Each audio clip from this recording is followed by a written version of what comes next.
adlaw kanimo di siya Sam, ingon man sa imuhang mga viewers ug followers. Ako si Rika, 29 anyos. Ninyo na ko ngadto sa akong bana nga si Rene, 40 anyos. Naa na mi anak ni Rene di siya Sam duha ug parehas nga naa sa elementarya karon. Akong bana di siya Sam, embalmer or balsamador. Naa siya'y pwesto di siya Sam, pwesto ni sa iyang pamilya. Namana pa niya sa iyahang mga ginikanan ni siya Sam, tulo sila ka mag-igsuon. Ug human namatay ang ilahang amahan, akong bana ug iyang mga igsuon na ang nipuli sa trabaho sa iyang ginikanan. Kalabutan lang nako di siya Sam, kay halos wa siya'y time sa amua, sa iyang mga anak. Kay permi naman lang siya magsigig atong kung kinsay mamatay. Mag-inugay na sila di siya Sam sa iyang mga igsuon. Kay kung kinsay makaangkon sa minatay, iyahaman ang serbisyo, natural ang bayad iyahapon.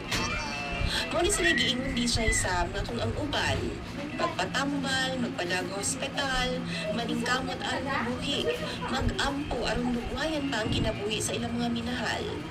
Pero kaning akong bana ug iyang mga igsuon, mag-ampo nga dunay mamatay. Kay luya man sila, way kwarta kung way minatay. Kay bango, gikapoy na siguro og taman ug pinaminaw ang akong bana sa akua. Kay magsige man kog reklamo, nga na gyud siya time sa amua.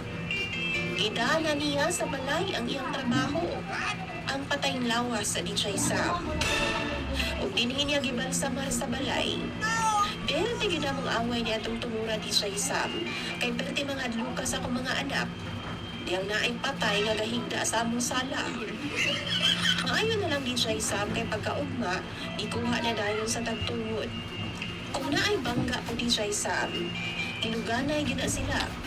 Dalaon po na niya sa balay aron masigurado di siya Sam na di na yun nailog sa iyang mga igsuon. Ug dili na sa mga i-claim ang minatay sa tagtungod. Grabing away na mo di siya Sam.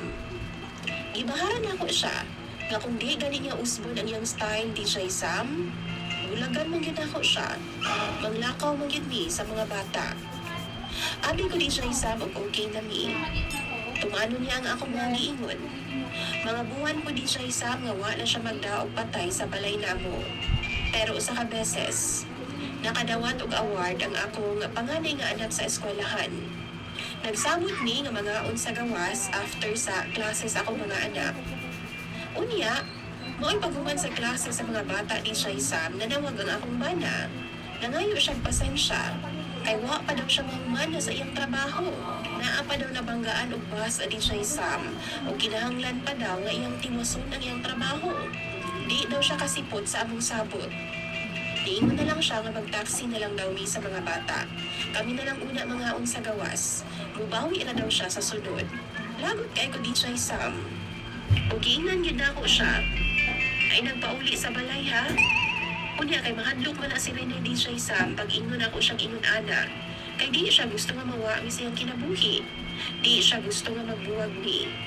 Maugani daw naningkamot siyang taman kay para sa among pamilya. Unya di siya Sam mauto. Kay nahimo nagaon na lang ni sa mga bata sa mall. Nagsuroy-suroy, ako silang gipalaag, nagduwa. Tapos, mga bandang alas 8, nitawag si Rene. Naadaw siya sa gawas sa mall, sundoon na daw niya. Wa ko'y mahimo di siya Sam. Bisan pag nahiubos og napungot ko niya, kay na naman siya sa gawas.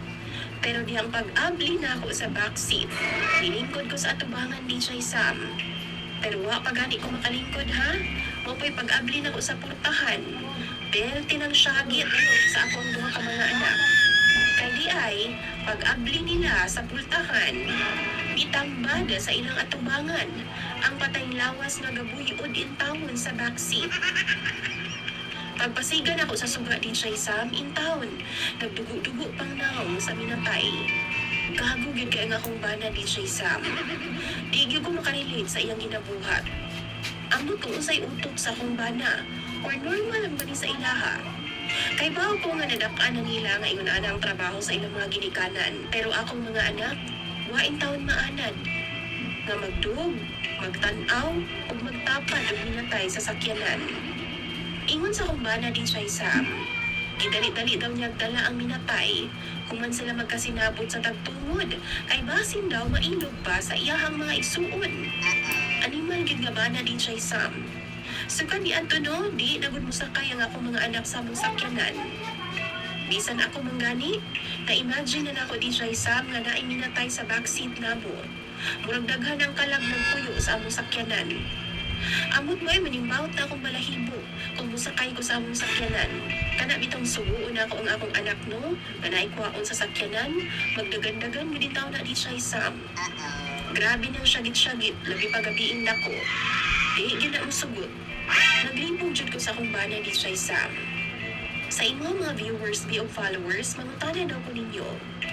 Normal pa ba niya nga akong bana or dili na? Share daw ninyo ba ang inyong mga suggestion?